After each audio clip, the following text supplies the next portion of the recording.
So, last night when our Crux community gathered together, we spent some time looking at the first 6 chapters of the book of Daniel.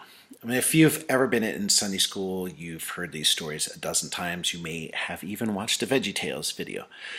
The reason these stories were written down in the first place, though, was to help the people of God have an imagination for living within a culture that is hostile to their faith. I mean, after years and years of living in the land of Israel under their own rule and guided by their own faith, these stories were written for a people who were now living under Babylonian and then Persian and Greek and Roman rule, where their faith was sidelined by the dominant culture. It sounds kind of like today, though, right? What I found fascinating in these stories is that there are times when the people of God resist the dominant culture, and that resistance is vital, it's essential. But for the most part, the people of God assist the dominant culture. And really, that's one of those things that we struggle with, isn't it? When do we resist, and when do we assist the surrounding culture?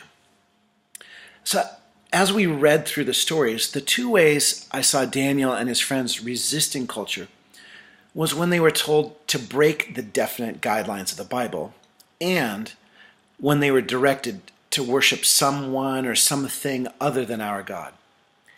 Two very strong no's, but only two. In each case, they spoke truth to power. They didn't bend the truth to accommodate to the powerful. But when they spoke truth, they did so respectfully and reasonably.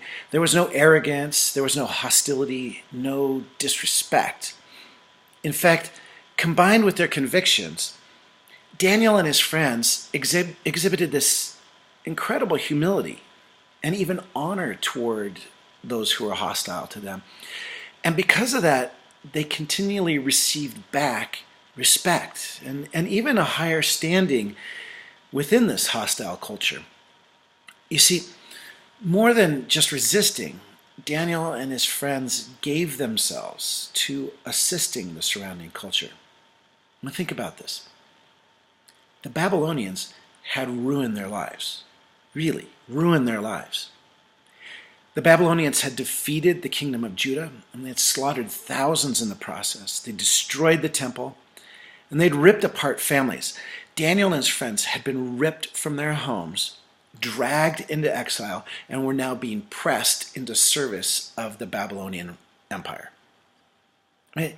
With all of these reasons to hate, to resist the Babylonians, what do we find?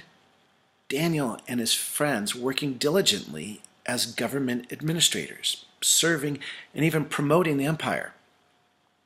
And the term that we use for people like Daniel and his friends now is sellouts. And they're colluding with the enemy, right? They're helping the enemy, the people that ruin them and their country. Interestingly, although Daniel receives his wisdom and revelation from our God, he gets lumped in with astrologers, enchanters, with magicians and diviners. And get this, he doesn't object. I mean, just think about how many pastors out there would be completely offended if people regularly mixed them in with palm readers or astrologers or tarot card readers. But Daniel never objects. Instead, he uses his position and the opportunities that come with it to speak God's truth and to reveal the nature of the one true God to those who don't know any better. Yeah, there is some resisting to be done, but way less than talk radio and rabid blog posts would have us think. Worship God only and stick to the scriptures. But beyond that, assist those around you to the best of your abilities and in such a way that the biggest complaint that can be raised against you is the same one that was raised against Daniel and his friends, that you pray. Not only will the culture around you succeed, but you will succeed.